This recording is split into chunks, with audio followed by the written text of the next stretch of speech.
Sebelum kita lanjutkan perbincangan, saya baca dulu berita yang satu ini. Pemerintah Kota Surabaya tidak melarang warganya untuk mengibarkan bendera One Piece di perkampungan. Namun Wali Kota Surabaya Eri Cahyadi mengimbau warganya untuk menghormati momen peringatan Hari Ulang Tahun Republik Indonesia dengan mengibarkan bendera merah putih. Dari data Badan Kesatuan Bangsa dan Politik Bakes Bangpol, Kota Surabaya, terdapat 6 titik lokasi pengibaran bendera hingga grafiti di perkampungan berlambang One Piece. Namun bendera dan gambar One Piece itu telah diturunkan dan dihapus oleh aparat. Menanggapi hal itu, Wali Kota Surabaya Eri Cahyadi bilang tidak ada larangan pasti warga untuk mengibarkan bendera kartun anime One Piece. Tetapi Eri memohon kepada warga Surabaya untuk tidak mengibarkan bendera lain selain bendera merah putih, khususnya di bulan kemerdekaan ini untuk menghargai perjuangan para pejuang dan tidak mengurangi makna dari kemerdekaan Republik Indonesia. Pada warga Surabaya, gak ono larangannya memang. Apakah mau benderanya Naruto sampai kayak no bendera animenya One Piece sampai pasang, ada aturan larangannya? Gak ada. Tapi jangan kurangi makna kemerdekaan kita. Perjuangan dari para pejuang kita adalah untuk memberikan persatuan, memberikan kesatuan, memberikan rasa kebahagiaan kepada yang lainnya dengan perjuangan kebersamaan yang dituangkan dalam gotong royong seperti dasar-dasar dan nilai-nilai Pancasila. Saudara, sementara itu Gubernur Jawa Timur Hovifah Indar Parawansa juga menanggapi soal polemik pengibaran bendera One Piece jelang Hari Kemerdekaan ke-80 Republik Indonesia. Menurutnya sebaiknya masyarakat menghormati bulan kemerdekaan dengan hanya mengibarkan bendera merah putih. Hovifah menyatakan bahwa merah putih harga mati untuk masyarakat diminta agar menghormati bulan kemerdekaan dengan hanya mengibarkan bendera merah putih sepanjang bulan Agustus. Hovifah juga mengaku telah memberikan atau membagi-bagikan bendera merah putih langsung ke masyarakat Jawa Timur. Merah putih harga mati, jadi tolong hormati, ini kita pada bulan kemerdekaan. Jadi yang kita kibarkan adalah bendera merah putih. Itu ya kawan-kawan. Artinya di Jawa Timur imbauan untuk memasang bendera merah sudah, surat edarnya sudah. Saya kemana-mana sudah membagi itu bendera merah putih kemana-mana. Ya, apa yang dilakukan atau dinyatakan oleh Pak Eri Cahyadi, Wali Kota Surabaya dan Gubernur Jawa Timur Hovifah sebenarnya senafas dengan apa yang kita bicarakan hari ini. Kan sepanjang itu tidak disandingkan dengan bendera merah putih, tidak masalah gitu. Jadi apa yang Anda dorong kira-kira ke depannya untuk fenomena One Piece ini? Ya itu tadi aja, sebenarnya masalah momentum aja. Jadi karena gerakan masyarakat itu ada yang genuine, ada juga yang tidak hidup di ruang kosong. Memang kan seperti itu kan. Nah kalau saya melihatnya gini ya, bukan kritik tapi masukan kepada adik-adik kita bahwa memang kita ini mengalami krisis nasionalisme. Bagaimana tendensi anak-anak muda kita ini lebih senang mentertawakan bangsanya sendiri dan negaranya sendiri. Nah ini berbeda dengan kami ini nih yang dulu kita berusaha nasionalisme itu kita perjuangkan. Ini sebenarnya lagi pengen kita ubah bahwa mentertawakan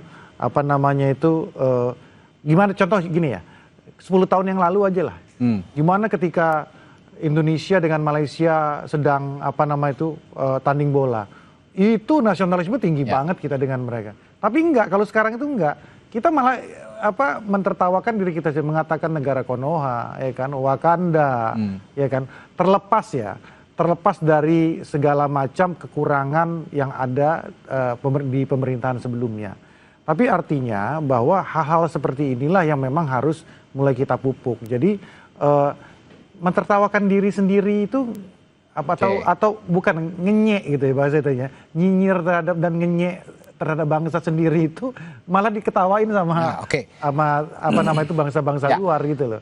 Gini, berangkat dari pernyataan Bung Hendar Sam tadi, ketika banyak anak-anak muda kita yang sekarang ya mungkin sedikit kurang menghargai negara lah begitu. Dengan tadi mengatakan negara Konoha, negara Wakanda. Saya ke Bung Usman. Bung Usman, kalau gitu memandang fenomena ini sebagai cerminan kegelisahan masyarakat terhadap kondisi sosial politik misalnya, itu seperti kekecewaan terhadap kinerja pemerintah, apa yang dikatakan oleh supir truk tadi. Kalau gitu bisa nggak pemerintah memanfaatkan momen ini sebetulnya untuk bersama-sama nyari solusi gitu loh, bukan alih-alih malah melakukan tindakan represif, memanfaatkan aparat gitu. Bisa banget, apalagi kan baru-baru ini Presiden Prabowo menyampaikan pidato tentang apa yang dimaksud sebagai serakahnomics gitu kan. Ekonomi keserakahan. Yang sebenarnya mengilustrasikan cara perompak di dalam melakukan pengumpulan aset-aset ekonomi kekayaan. Nah justru kampanye One Piece ini dengan gambar perompak ini sebenarnya selaras dengan pidatonya Prabowo. Ini anggap aja sebagai DPR jalanan nih. DPR Senayan mungkin caranya dengan undang-undang, Bung Harsam, ya kan? Dengan Harsam dan kawan-kawan, ya, debat RUU bermalam-malam gitu. Tapi cara masyarakat kan lain lagi, nggak bisa disamakan dengan Bung Hendarsam. Dia punya caranya sendiri. Kalau entah gitu, itu dengan ungkapan-ungkapan sastra atau ungkapan seni atau ungkapan budaya gitu. Kalau gitu, kalau dibilang kata Bung Hendarsam tadi sudah mulai mengikis nasionalisme anak-anak muda, nah, sebenarnya anak-anak muda ini kan sayang dengan kondisi seperti sangat ini kan? sayang. Kan lihat super truk tadi. Keadilan sosial tidak ada. Kan dia sebenarnya tidak sedang mengecam pemerintahan Prabowo. Dia sedang mempertanyakan di negara ini kenapa keadilan sosial nggak hadir. Nggak ada gitu. Apakah itu sekarang pemerintahan Prabowo, apakah sebelumnya pemerintahan Jokowi, SBY, misalnya Mega, atau Gus Dur, atau Soeharto, atau bahkan Soekarno, dan seterusnya gitu. Jadi kenapa keadilan sosial itu nggak hadir? Kan kecintaan pada bangsa ini nggak bisa direduksi pada nasionalisme dalam pengertian persatuan saja, seperti yang tadi diutarakan gitu. Jangan sampai pecah belah, kita harus bersatu. Kan seolah-olah kebangsaan itu hanya pada sila ketiga. Padahal sila ke-1 tentang ketuhanan yang Maha Esa, kemanusiaan yang adil dan beradab, yang keempat kerakyatan, yang kelima keadilan sosial. Itu kan ada 4 sila lainnya yang sebenarnya juga disuarakan oleh masyarakat. Nah kita bertahun-tahun diindoktrinasi seolah-olah segalanya itu ada pada persatuan dan kesatuan. Bahkan Undang-Undang Dasar kan biasanya kita menyebut Undang-Undang Dasar Republik Indonesia. Mau dikatakan NKRI, Undang-Undang Dasar Negara Kesatuan Republik Indonesia. Ini ada alasannya nih. Yaitu datang dari filosofi ideologi kekeluargaan, ideologi familial yang menganggap negara dengan masyarakat itu seolah-olah keluarga. Orang tuanya adalah negara, rakyatnya adalah anak.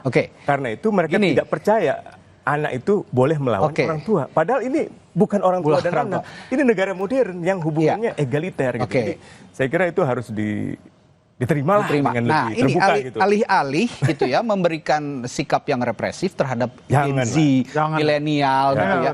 Kita tahu loh ya usia-usia kita tahu lah kalau dinasehatin sih masih bisa nerimo-nerimo. Gen Z kan agak susah nih kalau dinasehatin, mereka punya cara lain untuk mencari cara kritik lain. Nah, alih-alih memberikan, ya tadi saya tanyakan, kenapa nggak pemerintah tahu bahwa Gen Z ini kan generasi emasnya Indonesia gitu. Kenapa nggak dirangkul aja gitu? Kita harus pilah dulu. Odol ini apakah mereka kan selalu punya cara gitu loh. Masalah odol ini, Tapi kan bukan hanya odol ya. Iya, kayak konteksnya sudah meluas kan. Bung Usman tadi kan. Konteksnya odol apakah ini mewakili Gen Z atau tidak? Kan ini kan hal yang berbeda sebenarnya kan. Jadi ini kan masyarakat kecil bawah dan pekerja-pekerja yang ada pada saat itu, dan ini nggak bisa kita samakan dengan Gen Z yang mungkin punya perspektif yang berbeda tentang ini. Ya memang masalah odolnya masalah keadilan sosial, itu tentu, dan saya mensupport hal tersebut apabila memang ini harus diselesaikan secara cepat-cepatnya. Tapi di satu sisi bahwa memang kita algoritma sosial kita ini menjurus ke arah terkikisnya nasionalisme, ya kan? Ini yang menurut saya kita agak miris dengan kami ya, yang boomers ini, ya kan? Bagaimana kita sekarang saya balik bertanya kan, teman-teman adik-adik kita itu kan tahu nggak, ya kan, pahlawan-pahlawan kita itu siapa-siapa aja sih, ya kan? Apa yang sudah dilakukan, ya kan? Dari daerah mana segala macam. Saya rasa belum tentu tahu gitu kan. Nah, ini yang sebenarnya masukan saya, ini dua hal yang kreativitas anak muda ini dengan rasa nasionalisme mereka itu harus tetap ditumbuhkan.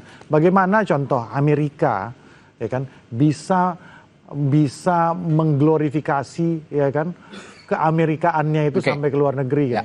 Film Amerika lawan Vietnam aja Amerika itu kalah, tapi dengan film Rambo dia bisa menang. Jadi hal-hal seperti ini sebenarnya yang ke depan harus maksudnya ada titik temu Ya, antara kreativitas dari Gen Z ini tapi dengan dasar nasionalisme. Kalau saya boleh menyimpulkan perbincangan malam hari ini, jangan buru-buru menyimpulkan bahwa ini tindak pidana. Harus dipilah juga. Itu tidak. Saya juga jangan menyimpulkan buru-buru ini tindak pidana. Harus dipilah juga konteksnya mana kreativitas, mana yang menghina lambang negara.